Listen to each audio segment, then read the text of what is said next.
Nas profundezas da história, sussurra-se sobre um legado deixado pelo último rei dos Anunnaki, uma herança que poderia redefinir a própria essência da nossa existência.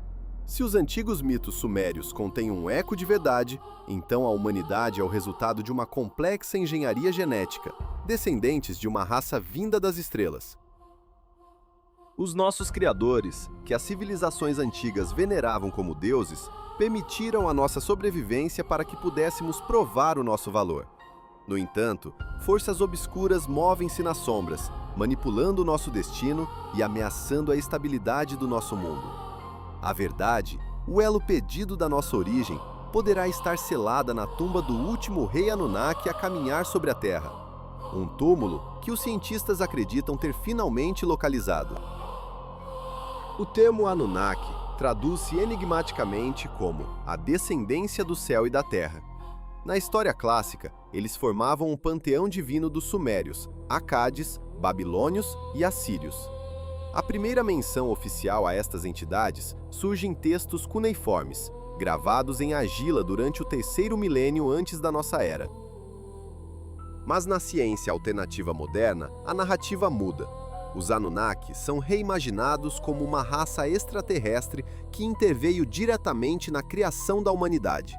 Esta teoria foi popularizada por Zecharia Sitchin, um autor e investigador que dedicou a sua vida a decifrar a verdadeira história da humanidade. A sua obra mais famosa, O 12º Planeta, publicada em 1976, argumenta que os Anunnaki vieram de um planeta errante no nosso sistema solar, Nibiru. A tese de Sitchin desenrola-se como um thriller cósmico. Há cerca de 450 mil anos, os Anunnaki chegaram à Terra. A sua missão? Extrair um mineral vital para a sobrevivência do seu próprio mundo. Como uma raça que não se rebaixava ao trabalho manual, precisavam de uma força de trabalho adaptada ao clima terrestre. Através de manipulação genética, criaram o trabalhador ideal. A primeira geração era uma raça rude, dotada de uma força brutal e instintos difíceis de controlar. Eram produtivos, mas os seus impulsos animais criavam problemas constantes. Assim, os Anunnaki refinaram o seu trabalho. Misturaram material genético mais subtil, criando uma humanidade mais dócil e graciosa. Diz-se que alguns destes novos seres eram tão belos que os próprios criadores se apaixonaram pelas suas criações, especialmente pelas mulheres humanas. O planeta de onde vieram, Nibiru, segue uma órbita elíptica imensa, regressando às proximidades da Terra a cada 3.600 anos. Cada aproximação representa uma janela cósmica, um momento em que os nossos criadores poderiam regressar ou influenciar novamente os nossos destinos. E assim, a nossa história pode não ser inteiramente nossa, mas sim o eco de uma saga cósmica, esperando que o seu próximo capítulo seja escrito com o regresso de um planeta perdido e dos deuses que nos moldaram à sua imagem. Sussurrado em textos antigos, existe um regresso cíclico. Um retorno que, segundo as lendas, não anuncia salvação, mas sim o presságio de cataclismo e terror. É o regresso dos Anunnaki, os supostos deuses celestes da antiga Suméria, e com eles, o seu enigmático mundo, Nibiru. Em tempos recentes, este planeta errante tem sido frequentemente associado a um hipotético nono planeta, um gigante gelado talvez escondido nos confins do nosso sistema solar. Uma órbita elíptica e vasta que a cada vários milhares de anos o traz de volta ao sistema solar interior, perigosamente perto da Terra. Mas para além do mito e da especulação, onde residem os factos? Existe alguma prova científica que sustente uma narrativa tão extraordinária? As teorias de Zecharia Sitchin, que popularizaram esta ideia, contam hoje quiologia e na reconstrução da história da nossa própria espécie. Argumentam que, embora não existam provas arqueológicas ou históricas concretas para validar as teses de Sitchin, também não existem provas irrefutáveis para as teorias dos seus opositores. O passado permanece um livro com demasiadas páginas em falta. A ciência oficial, por seu lado, acusa Sitchin de um erro fundamental: a má interpretação.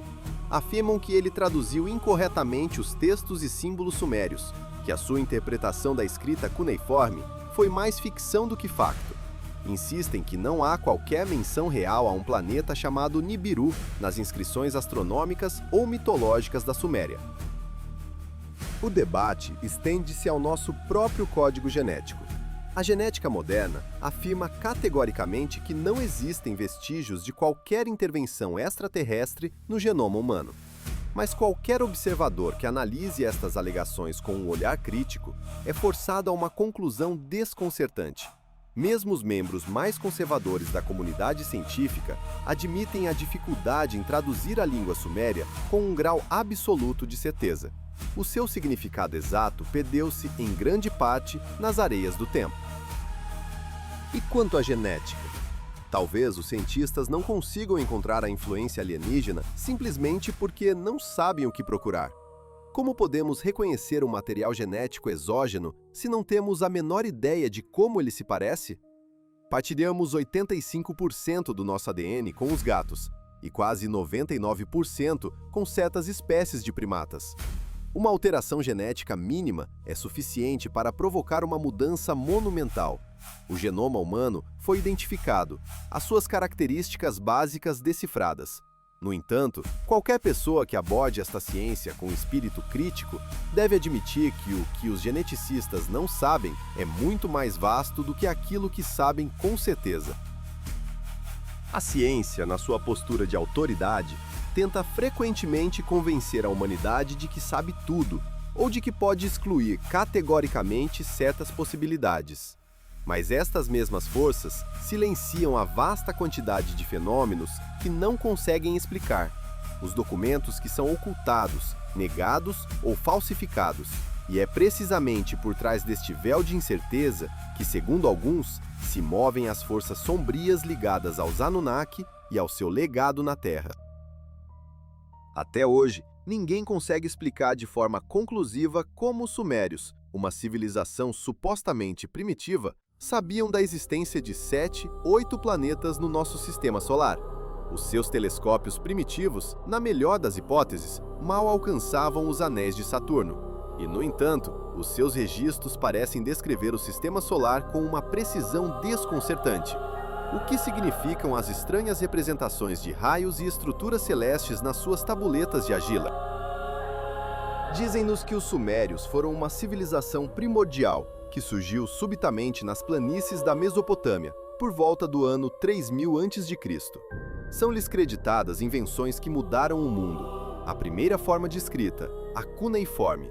Descobertas espantosas em astronomia, matemática, direito, economia monetária e urbanismo. Possuíam um panteão complexo e uma mitologia que, aos olhos modernos, parece estranha, quase alienígena. A história oficial apresenta-nos uma narrativa linear, um progresso constante da ignorância para o conhecimento. No entanto, as anomalias persistem como fantasmas na máquina da nossa história. O paradoxo sumério permanece um abismo na nossa compreensão do passado, um lembrete de que a nossa origem pode ser muito mais complexa e misteriosa do que ousamos imaginar. Talvez as respostas não estejam no futuro que procuramos, mas num passado que fomos ensinados a esquecer. Nas brumas do tempo, onde a história se dissolve em mito, as planícies áridas entre os rios Tigre e Eufrates eram o lar de um povo de agricultores e nômadas. As suas vidas eram regidas pelos ciclos da terra, pela fúria das tempestades e pela generosidade das colheitas. Um culto dedicado às forças da natureza, à divindade simples da terra e da água, seria a crença mais lógica a florescer neste solo, uma fé nascida do pó e não das estrelas. Contudo, é aqui que emerge um dos maiores enigmas da história humana. Como é que este povo, aparentemente simples, deu um salto quântico para uma compreensão complexa do cosmos, para uma teologia que ligava o seu destino aos céus? A questão fundamental permanece, assombrando os corredores da arqueologia. De onde surgiu subitamente todo este conhecimento? Como é que pastores e agricultores se transformaram, quase da noite para o dia, em arquitetos de cidades monumentais, em astrônomos que mapeavam os céus e em matemáticos cujos cálculos ainda hoje nos espantam? Muitos dos seus complexos registros cuneiformes e mitos épicos permanecem por decifrar completamente, e a ausência de uma cultura antecessora direta que pudesse ter semeado essas ideias alimenta a especulação. Os sumérios são hoje considerados uma das mais antigas e enigmáticas civilizações da Terra. As suas primeiras cidades-estado floresceram já em 3.500 anos antes da Era Comum. Para colocar em perspectiva, impérios colossais como o Egito e a China só atingiriam o seu apogeu muitos séculos, se não um milênio mais tarde. O conhecimento sumério tornou-se a pedra angular matemática e astronômica para os babilônios e, mais tarde, para os gregos.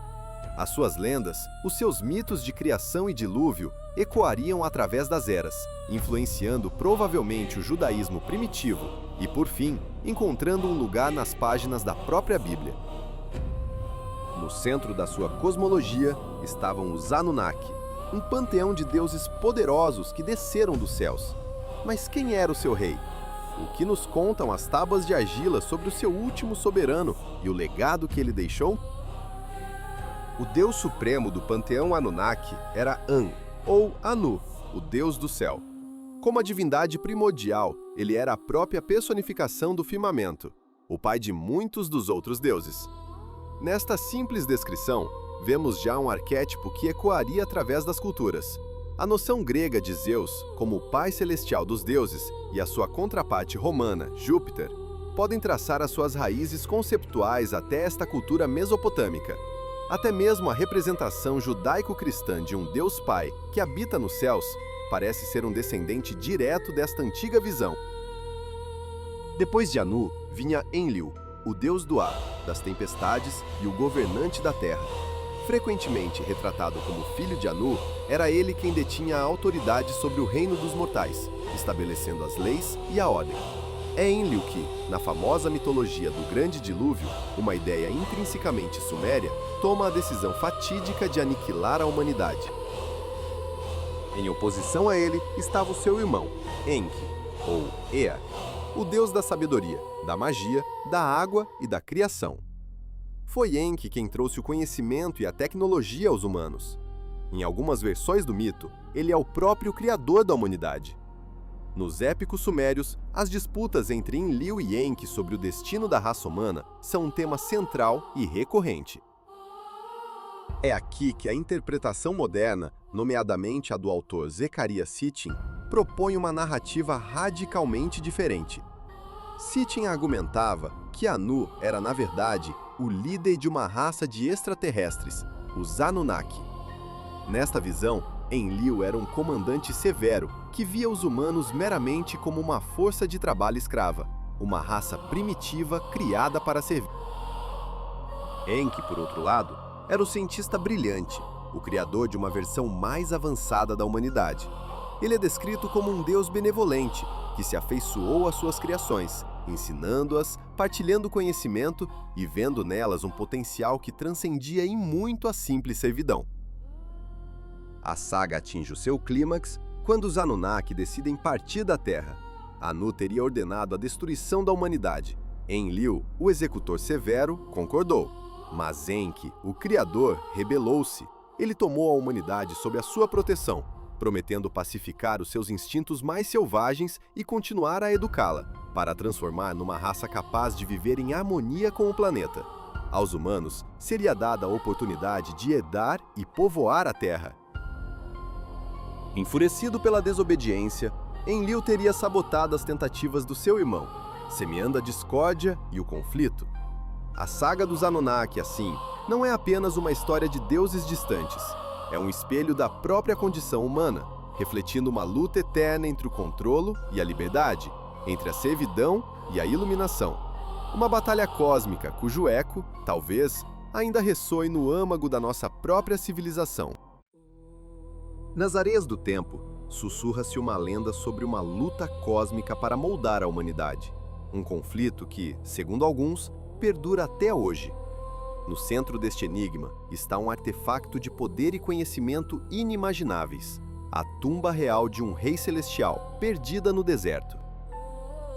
Diz-se que o último rei dos Anunnaki, o grande Anu, deixou para trás um túmulo na terra. Durante décadas, exploradores e acadêmicos questionaram a sua natureza e, acima de tudo, a sua localização. Agora, novas escavações na região da antiga Mesopotâmia trouxeram à luz factos surpreendentes, sugerindo que a menção à tumba do Rei Celestial pode ser uma alegoria para algo muito maior. Um legado deixado num lugar específico da Terra, uma herança que pode ser vital para o nosso futuro. Este legado poderia conter a chave para as perguntas mais profundas da nossa existência. Quem realmente somos? Qual é a nossa verdadeira história? Seremos nós, humanos, descendentes de viajantes de outros planetas?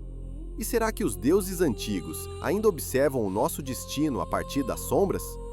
Numa perspectiva mais sombria, teriam esses mesmos deuses o poder de nos destruir? A busca começa no berço da civilização, o Império Sumério, aninhado na fértil região entre os rios Tigre e Eufrates. A partir daí, a caça expandiu-se para os desertos implacáveis da Arábia e da Síria, paisagens pontilhadas por cidades em ruínas das eras Suméria e Babilônica. Alguns acreditam que o local, ainda por descobrir, se encontra no vasto mar de areia conhecido como o Quarteirão Vazio, ou Rub al-Khali, a sul da Mesopotâmia. As pistas também conduziram os investigadores à antiga cidade de Nippur, hoje na região de Afak, no Iraque. Outrora, este era o coração sagrado do panteão sumério, um centro religioso comparável a Meca para o mundo islâmico. Ali, os arqueólogos procuram monumentos com a inscrição de Anu, o rei dos Anunnaki. A tumba poderia revelar-se um tesouro de conhecimento, contendo tabuinhas cuneiformes que preencheriam as lacunas da nossa mitologia mais antiga. No entanto, outras teorias imaginam algo diferente. Formações geológicas impressionantes, como estruturas rochosas monumentais, vales profundos ou desfiladeiros que ocultam a entrada para a tumba subterrânea. Nos desertos da Síria, do Irão e do Iraque, vários locais são considerados candidatos. Mas a busca é dificultada não apenas pelo tempo, mas pelo homem. Guerras, conflitos e restrições regionais bloqueiam o acesso a locais cruciais. Rumores persistentes afirmam que os governos do Irão e do Iraque mantêm importantes achados arqueológicos em segredo, dificultando o acesso a investigadores estrangeiros. A busca pela tumba de Anu é, talvez, a busca por nós mesmos. A resposta para a nossa origem e o nosso propósito pode não estar escrita nas estrelas, mas sim enterrada sob a areia, à espera do momento em que estejamos finalmente prontos para a verdade.